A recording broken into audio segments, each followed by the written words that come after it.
Now in English, welcome everyone, and let me introduce the keynote speaker for today, Carsten Willems from VMware. Carsten, the floor is yours. Thank you. Thank you. Good morning, everyone. Unfortunately, I do not speak one single word of Polish, so I had no idea what you were talking about. Also, really, it's funny for me with all the upcoming presentations all being held in Polish, but I'll see. Okay, yeah. My name is Carsten Willems. I have to start the timer here. I'm one of the founders and the CEO of a company named VMware, and I'm talking today about Sandbox Evasion and how we can counter Sandbox Evasion.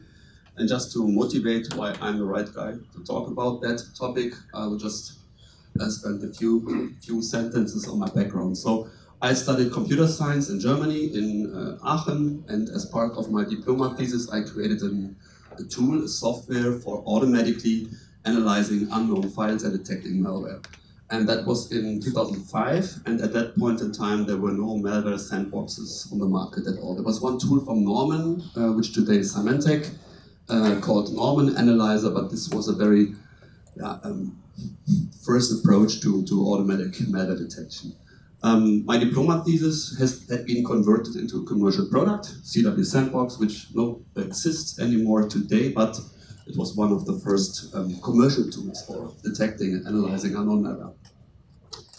After that, I switched cities all the time because I had always to relocate when my professor relocated because I was a PhD student. And in the end, I ended up in another German city called Bochum, which is only medium-sized. I think we met in Bochum, right?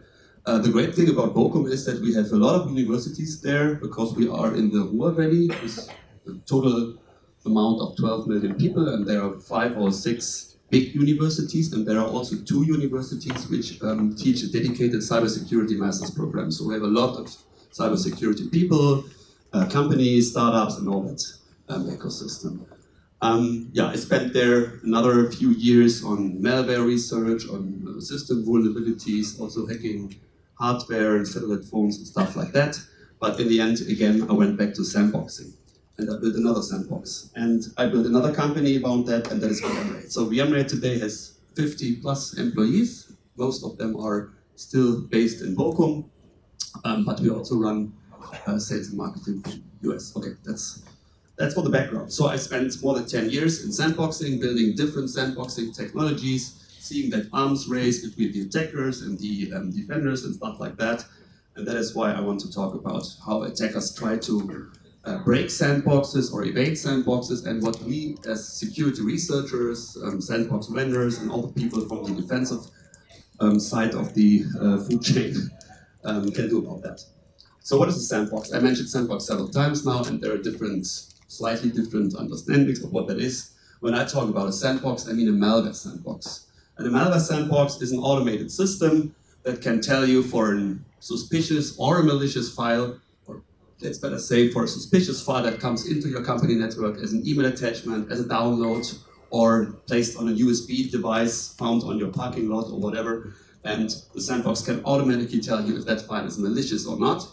And the great thing about that is it can do that without signatures. So it's complementary to antivirus products because it takes a look at the actual behavior of a file. So if you have a file where you know it's bad, or you at least suspect that it's bad, you can put that into the sandbox, and there is a so-called detonation environment. That could be a virtual machine, it can be a real computer, it can be an emulator, no matter what.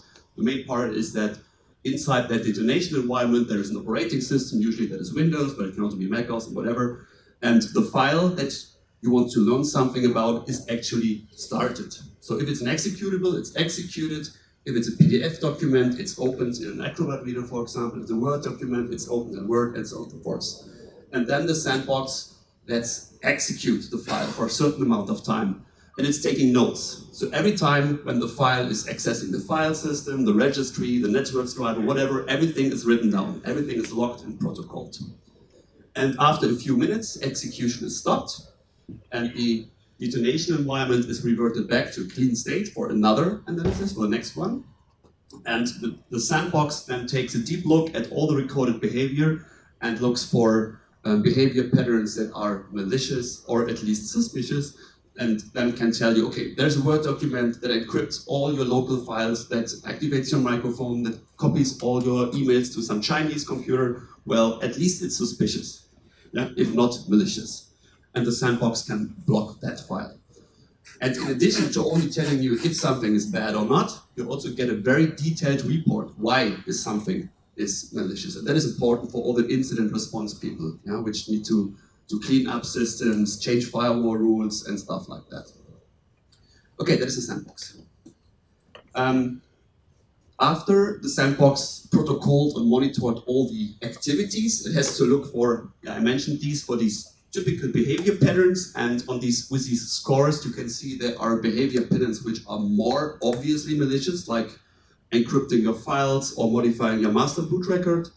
And there are some rules or some behavior patterns which are not that malicious, but at least are suspicious, like downloading an executable or something. Yeah, that could also be done by benign software. The point is, after the sandbox has recorded all the behavior, it goes over that and looks for patterns. And if a pattern is identified, it sums up to a total score. And in the end, the sandbox can tell you, okay, this file is 100% malicious, or this file is 50% malicious, or this file is 0% malicious. Yeah? The point is, the sandbox will only be able to detect malware and protect your systems if actually malicious behavior can be recorded. So if the malware somehow succeeds in not showing malicious behavior or in hiding malicious behavior from the sandbox, and the sandbox will tell you, okay, this file is benign, you can execute it, and then the file will not be blocked by the sandbox, it will be transferred to your endpoint computer, and there it will do damage. So it's super important that malicious behavior can be locked by the sandbox. And this is all about how attackers try to circumvent and evade sandboxes, and I will talk about how malware is doing that today. Okay. There are different methods how malware can try to blind the sandbox or to do something the sandbox cannot see. And there are many different attacks have arisen over the last 10 years, and I tried to put them into different categories. Please note that some of the attacks fall into several and multiple categories. It's not so super easy to draw a really sharp line between them. So the most obvious and most forward attacks simply try to detect the sandbox environment. So for example, the malware tries to find out if it's running inside the virtual machine. If it's in a virtual machine, it will just behave benign. If it's not running in a virtual machine, it will behave malicious. Simple example, I will talk more about that. These explicit detections sometimes are very noisy. Yeah, so the sandbox can see, okay, there is someone trying to find out if it's running inside the virtual machine. Yeah, and that may already be suspicious. And therefore, other techniques have evolved. Another technique is defeating the monitor. I will talk more about that here. The malware tries to exploit certain limitations or weaknesses in the implementation of the sandbox. And finally, and this is the most current attack technique group, context-aware malware, where the malware only executes if it's running inside a certain domain, or if there is a user that clicks on buttons and stuff like that. So malware only executes in a certain environment or a certain context because it knows in a sandbox there is no user clicking, yeah, or whatever. I'll talk more about the different attack techniques in a moment. Okay, so the first group explicitly looks for the existence of a sandbox, and that is very straightforward. Yeah, the different detections in the beginning. Again, like with all the techniques, there was an evolution over time. So 10 years, 12 years, sandbox vendors invented a new technology. Malware vendors invented a new trick to overcome that technology. Then a new technology came up, and so on and so forth. Arms race, back and forth all the time. Yeah. So also these detections evolved over time. In the beginning, they were mostly aiming at the virtualization. Then they said, okay, virtualization becomes more prevalent. For example, with VMware, today we have a lot of bank customers where every single workstation is virtualized. So it does not really make sense for malware to refuse to operate in a virtualized environment. That was really important 10 years ago because virtualization was only used by researchers and by antivirus companies and stuff like that. But today, it's becoming less important. So what malware vendors then did, they looked for specific products, because Sandbox A always uses a kernel driver with the name blah blah blah. Sandbox B always has a certain registry setting, and Sandbox C always had whatever a certain API hook on a specific code location in the API of the operating system. So that was the second approach.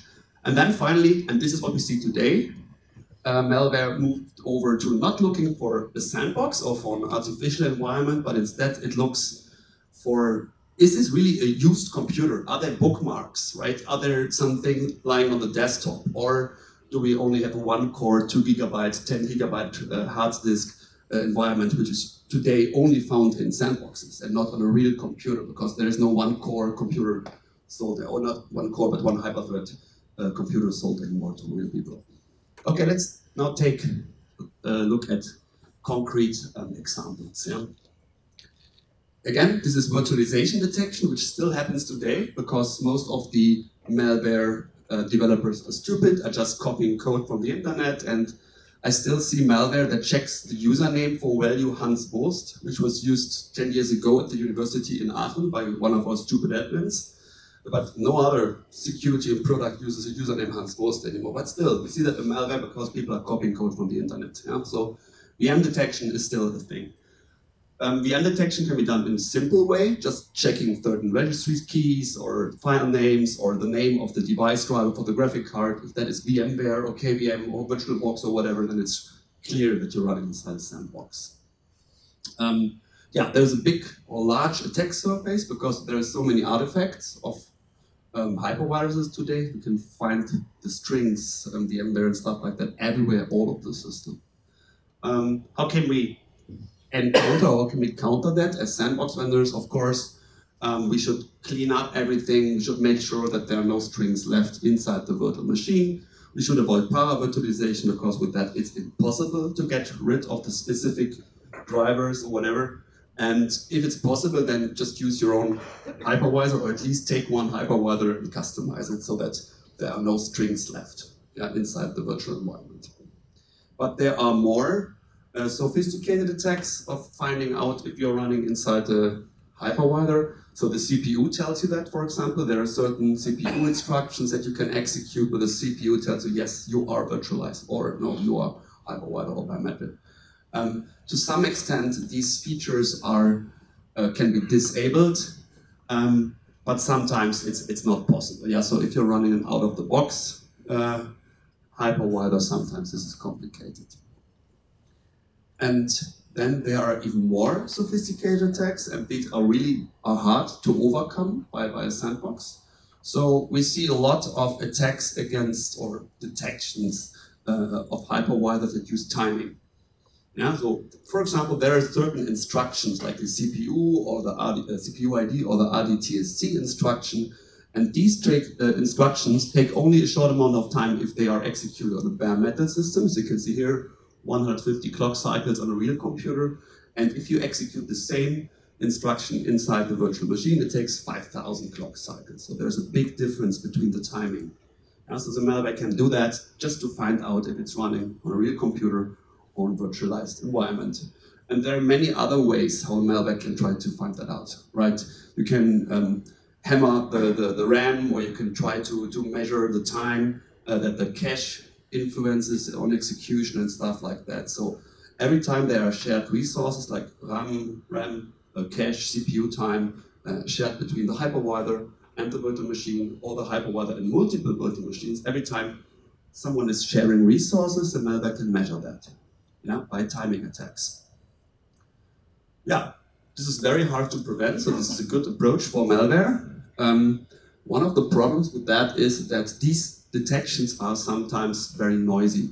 So if you see there's a Word document accessing the same memory location 1 million times in a row, well, that's suspicious. Yeah?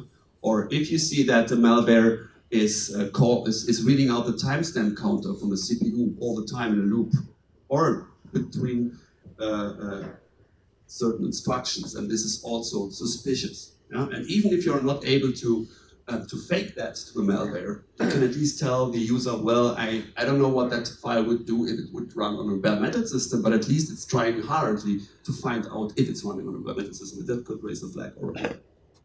Okay. Yeah, what you can do here, detect unusual access patterns, and I will talk more about time spoofing in the following slide, because that is a very important topic. Okay.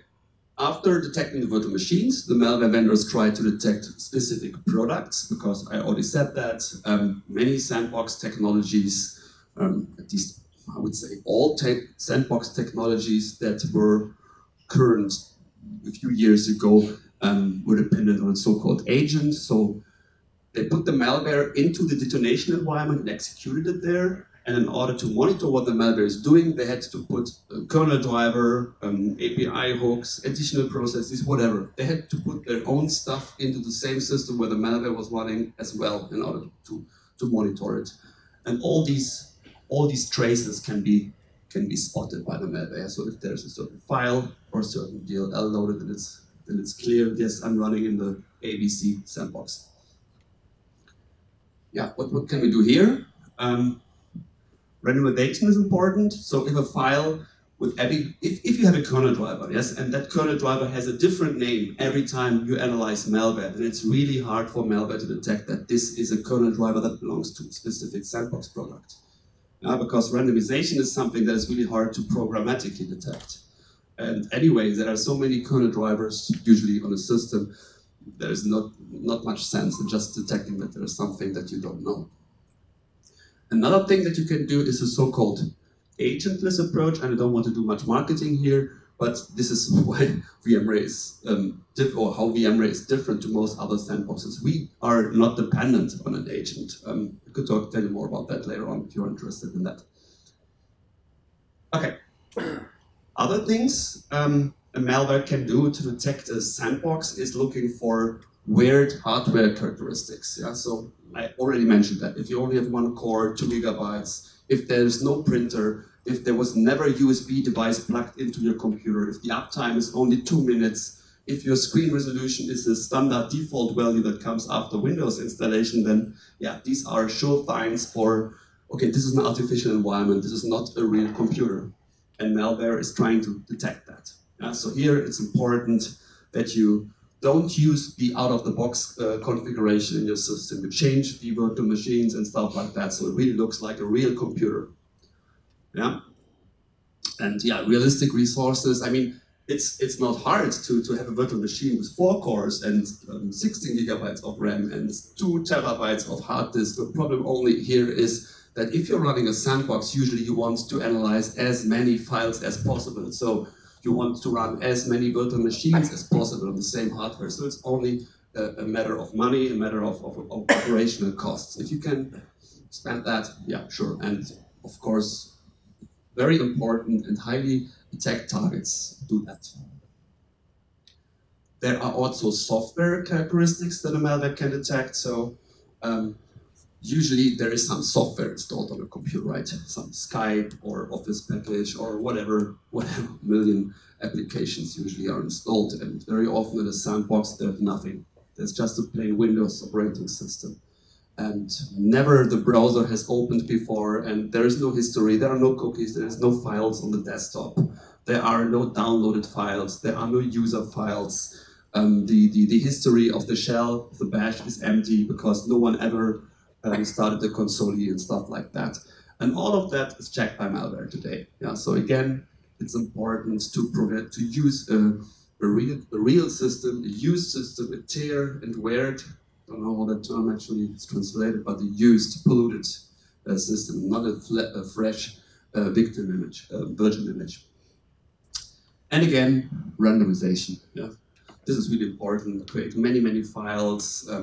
Don't always use the same file names, because then it's easy for malware to fingerprint your system and looking for the Hans Wurst value in your environment. Okay, that's the first group of attacks. Very straightforward, not very sophisticated, but working. It's working. Yeah? It helps malware to attack sandboxes. We see that all the time. Because these attacks or these detections sometimes are very noisy, because as a sandbox you see that the malware is touching certain registry keys, or the malware is checking your file system for the existence of kernel drivers and stuff like that. You see that, and you can flag that. And malware reveals itself by trying to find out if it's running inside an artificial environment. And therefore, other approaches have evolved. The second group is defeating the monitor, which means here the malware is not trying to find the sandbox, but the malware is doing its malicious payload in a way where the sandbox has a blind spot. Yeah, it's using some secret functions or using some functions in a way where the sandbox crashes or whatever. Yeah, I will talk more about how malware achieves that. Yeah, usually the attacks exploit at the technology that is used by the sandbox. There are different technology generations, how a sandbox is working. And very often, and this is a very important topic, malware also tries to exploit that the sandbox doesn't have unlimited time. Now, very often a sandbox analysis only takes 2 minutes and then is a timeout. Yeah? And this is the most forward approach. This is even something what my mother could come up with when I talk about sandboxing with her. She says, why doesn't this malware just wait 10 hours before it does something bad? Yeah, so this is really most intuitive approach. But let's first talk about attacking the technology or exploiting the technology that is used by the sandbox to monitor. So a lot of sandboxes use code hooking.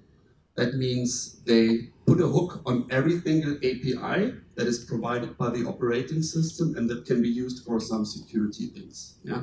So very popular, or not only the popular open source sandbox, also my first sandbox, I had 200 hooks, for example, so every API that can be used to create a file, to delete a file, to set up a TCP connection, to set up a UDP connection. There are so many APIs provided by the operating system to do these things. And what many sandboxes do is they change the code of every of these APIs. So every time the malware tries to create a file, tries to set up a TCP connection, the sandbox shortly stops execution because the hook is reached, makes a note into the log file, and then continues execution. And these hooks actually are modifications of the instructions of the operating system code. And while the sandbox installs a hook, very often there's malware that just removes the hook. Yeah, it just reconstructs the original instructions, which means the sandbox is now blind. It doesn't see that something is calling into that API. Yeah? Of course, this is noticeable because as a sandbox, you could check the memory periodically or after execution and check if your hooks are still in place or if someone have removed them. Also, removing hooks means actually patching operating system code, and if you do that in an improper way and there's a second thread calling into that API while you're patching it, well, the system may crash, so that's also not the very, very best idea. However, this happens. As a sandbox vendor, it's important to check the integrity of the hooks. Does someone remove that? Yeah? And this is not only done against sandboxes, also a lot of antivirus products and other security products place hooks on certain OS APIs, so it's important to check the integrity of that. Then there's other malware that is not trying to remove the hooks, but it's using other tricks to circumvent the hooks. Yeah, just to execute something where the sandbox is simply blind. It doesn't see that because it's the malware is not using the intended way of calling APIs. Yeah, so we see malware that directly calls into a kernel. It doesn't call an API at all. I mean, that is hard to do. It's error prone, but a lot of sandboxes simply are blind to kernel calls.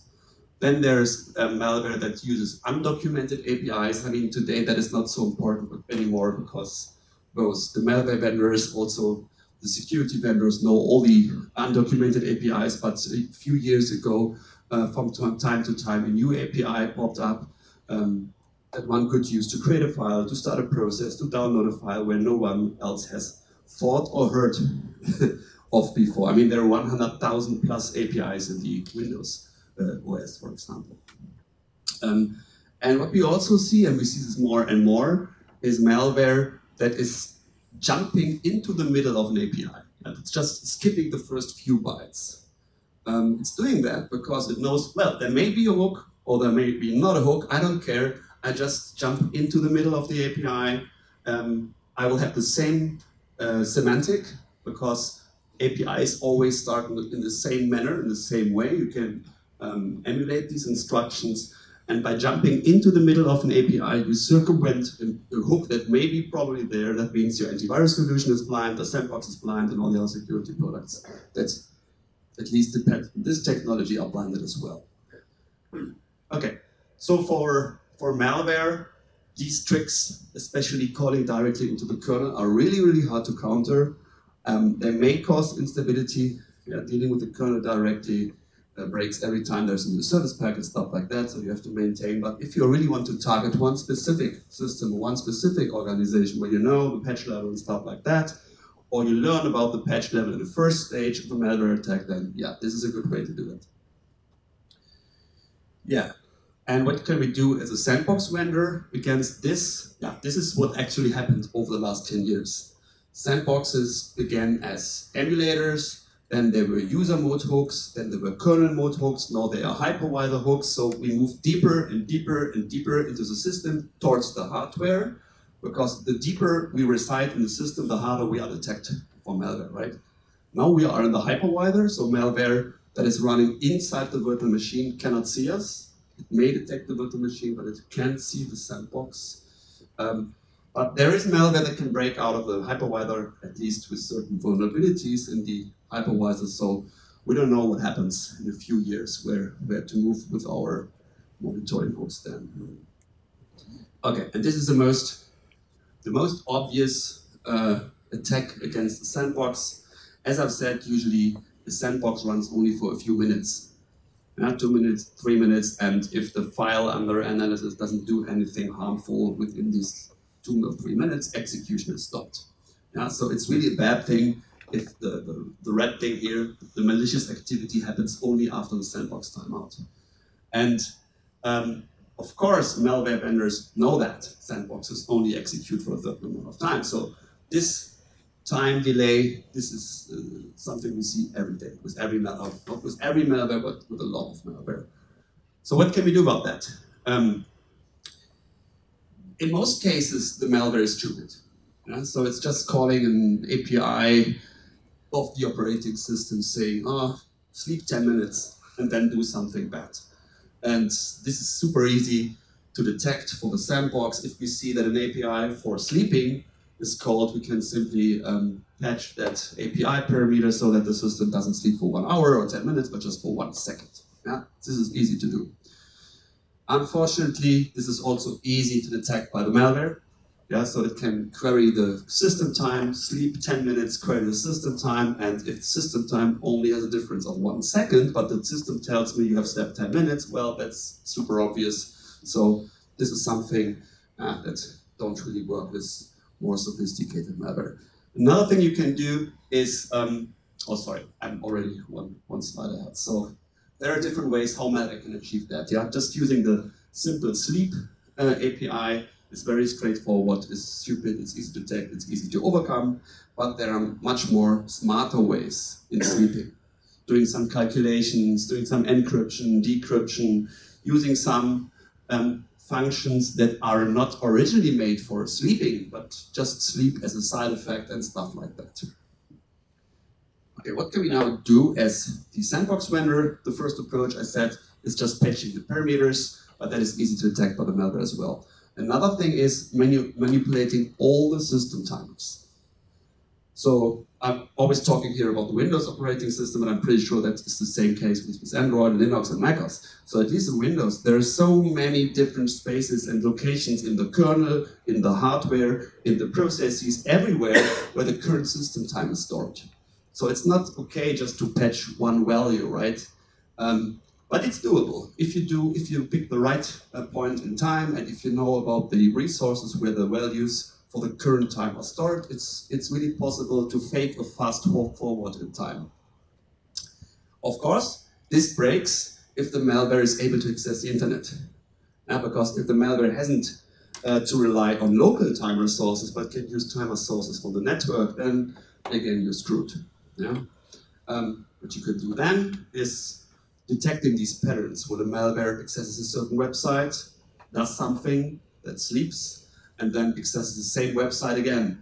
And then you see how the malware may subtract the timer values and stuff like that. So you can fake it to some extent.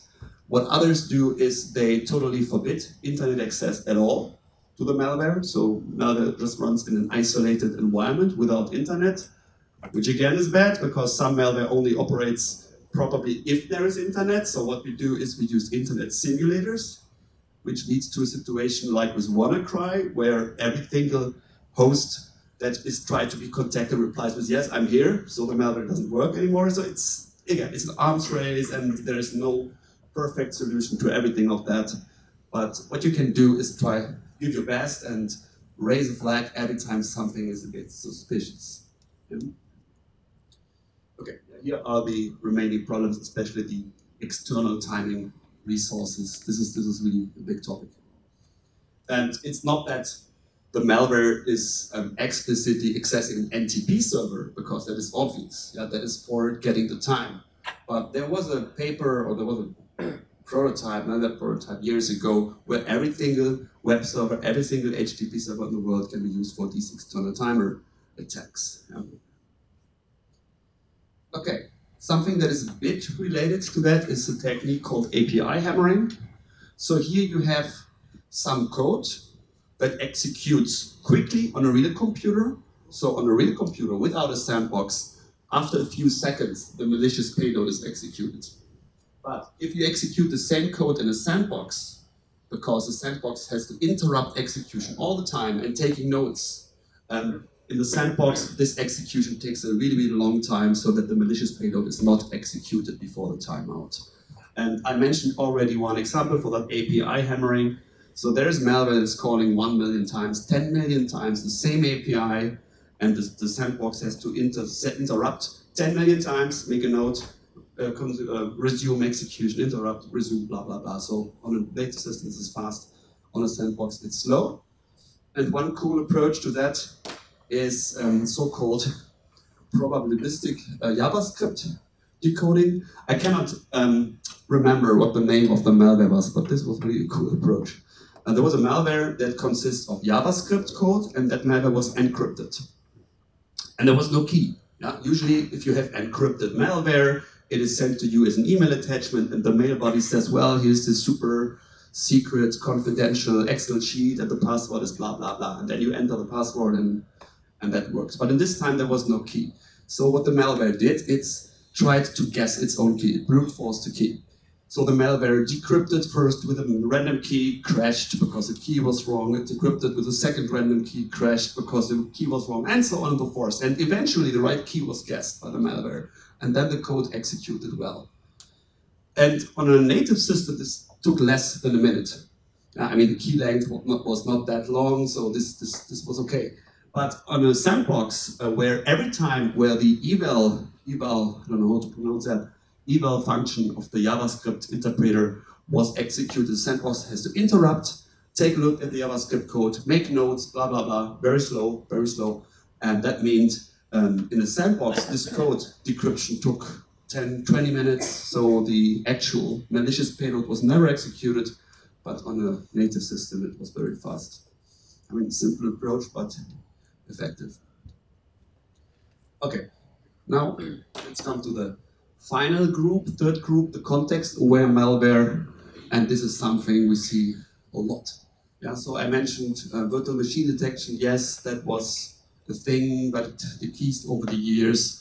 Timing attacks, well, timing attacks still exist today, but sometimes, or most times, they're very noisy. So with APT and really malware that wants to fly under the radar, they don't use noisy tricks usually because they don't want to be detected, of course.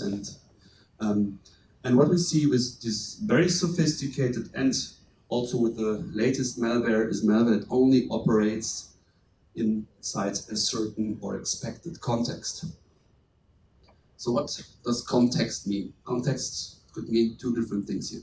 So first of all, The context could describe a specific target. And so if you only want to attack Ukrainian computers, for example, you can check the keyboard layout, or the time zone, or the IP addresses. If you only want to attack a specific company, you can check the domain, infrastructure name, the username, the group name, the software stack, and stuff like that. So you can try to make your malware in a way that it only executes a malicious payload if a certain environment, a certain context is met.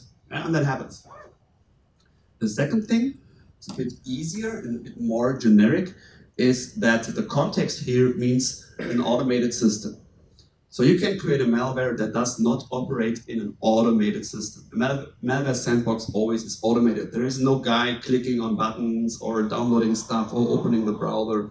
I mean, that's the idea of a sandbox, right? To automate everything. So context could also mean don't execute inside an automated system. And I will show you some examples how that works. So for automated systems, very easy approach is using dialogues with buttons where the user has first to click. Of course, the button doesn't say, please infect me, but the button says, well, I'm a great program, I can download all the porn for you, or I have some security measures, I can wipe all the malware from your hard disk, and stuff like that. So people click on these buttons. Yeah, I mean, this is the opposite of regular malware, because usually malware wants to be stealthy. It doesn't want to show a dialogue or show something, but these fake AV installers or fake installers exist for quite a long time. And the reasoning here is that if that fake installer is executed in a sandbox, there is no one clicking on buttons, and therefore the malicious payload will never be executed. I mean, of course, all sandboxes in the world today try to automatically detect these situations, and they try to click on buttons. But if you are a malware vendor and you don't use the standard Windows controls, but you draw your own buttons and you put some pictures on it, or you use a language like Chinese or Japanese characters where the sandbox vendors cannot understand what they say, right? It happened. Then it's really hard to automate user interaction. Yeah? Again, all sandboxes try to inject keystrokes, they try to automatically move the mouse around just in a way as on a regular computer, but in some exceptional cases this is impossible. Okay, now let's talk about the target environment checks for the more sophisticated malware. There are two ways to do that. The explicit context checks. So here the malware says, okay, I only execute my payload on Tuesday, or if I'm running in Ukraine, or if the username is something like BMW minus blah, blah, blah. Yeah? So at this time, it's an explicit check. If you take a look at the actual control flow in a disassembler or something, it's really easy to spot for human. Yeah, for human, it's easy to spot because you see there's some conditional check and there's a branch that either executes some malicious payload or just executes some benign stuff or terminates a process. For a person, that is easy to spot. For a sandbox, it's hard because there's so many branches. It's really hard to automate. I mean, you can do it to some extent. We do that. We use some heuristics. And of course, there's also that magic weapon symbolic execution that can solve everything, but unfortunately only for very, very, very small programs because it's so computationally intense. However, the point here is these explicit checks could be overcome, but there is more complicated stuff. There are implicit checks. Yeah, and that means here the malware is encrypted with some key. And that key is also not provided with the malware, but that key is depending on the environment. So the key is calculated for the username, the IP address, the registry settings, and some other information that only exists on the target system that you want to attack. So there is no way to reconstruct the key at an antivirus researcher lab or in a sandbox or somewhat, right? So the malware will only execute its malicious payload if it's being executed in that one specific target environment. And that is really, really hard to overcome as a sandbox, right? Of course, this reduces the infection rate of the malware dramatically. So for ransomware or something, this is not an option. But for something that is really used to attack specific organizations or nations or whatever, this is helpful. So what can we do here? There's not much we can do with Sandbox Vendor because we cannot know the expected target environment, or it's hard to know the expected target environment. Therefore, we will never have the key. We will never be able to see the malicious payload and stuff like that. So this is really a problem. What we can do here is two things. First of all, we can try to identify the crypto code being executed, and that is something we do. Yeah, because crypto code, I mean, you see certain instructions, you see certain performance counters in the CPU, you see certain coding patterns, and if you do that, then you can say, okay, there is a file that executes a lot of crypto, probably you can even tell this is AES, blah, blah, blah, whatever, but then nothing happens. Yeah, that could at least raise a flag of suspicion. Secondly, and this is something that is also effective, is it's important to execute the malware or detonate the malware in the right environment. So if you are company A, then your sandbox environment should like all the computers in your company. Now, if you're company B, the sandbox should look different. So it's important to use the right usernames, the right software stack, the right domain settings, whatever. Yeah, so that the malware cannot tell the difference between, okay, this is a sandbox or this is really a system of company ABC. Now that's the only thing we can do. Okay, that was the summarization of different attacking techniques falling into 3 different groups, and a quick summary now. So sandboxing is not the silver bullet to solve security issues, and there is no silver bullet at all. So today we have so many different approaches to security, and some things are complementary, some things are snake oil, some things are really the last resort. If you already spent money on all the easy and most effective approaches, it totally makes sense to add more security, However, sandboxing has been here for 10 or 12 years. Sandboxing is very effective of detecting zero-day malware because it doesn't need any signatures and stuff like that. It can detect that based on the behavior. Of course, we have that ongoing arms race between malware actors and sandbox vendors, as we have with all the other security products as well. And one good thing here is that a lot of these evasion and detection attempts are so noisy. Yeah, so even if the malware achieves in detecting, okay, this is not a real computer of the, I don't know, HR person of the White House, no, it's behaving somehow differently, and then the malware refuses to execute malicious payload. However, we see that the malware is trying to find out if it's running in a debugger, in a virtual environment, in whatever, and we can flag that. And at least tell you, okay, this is suspicious, please don't execute, please ask your IR person, your CERT guys, to take a deeper look first. Yeah. Secondly, just a list of different things we can do as security people doing dynamic malware analysis or sandbox vendors that help us to improve the efficacy of dynamic analysis. So first of all, yeah, I already mentioned that the agentless approach is something that is contemporary and that will be the core technology of all sandboxes in the future, because if there is nothing to detect in the virtual machine, then the malware cannot detect it. If there are drivers, if there are code hooks, if there are processes running in the same environment as the malware, that's easy to detect. Secondly, we have to use realistic environments with browser history, with cookies, with files on the desktop, with files in user environment, with realistic usernames, not the Hanswurst and stuff like that.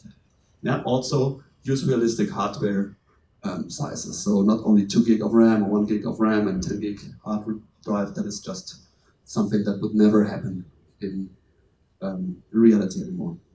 Use non-fingerprintable environments. Don't always use the same folder names. Don't rename the malware to sample.exe or malware.exe before executing it. It's even bad to have a malware named as the hash value before executing it. A lot of malware checks that. So use something that is not fingerprintable. Use something that looks different every time. Yeah.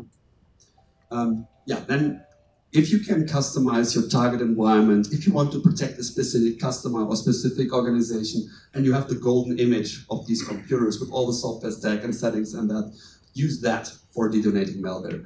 and don't use a sandbox or a security product with the default configuration, because then it will always look the same, and you cannot detect or catch target attacks.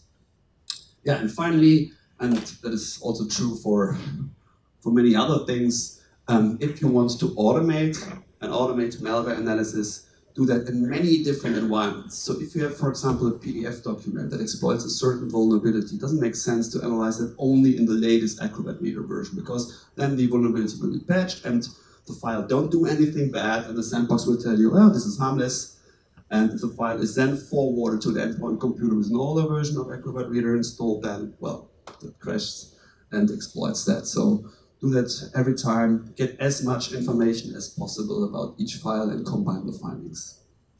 I think that's, yeah, and of course, constantly adapt to new evasion and anti-evasion techniques. I mean, our developers spend at least 1 day per week in reading blogs, adding new detections, adding new anti-detection and stuff like that. Arms race, arms race, arms race. I can only repeat myself. That's it for now.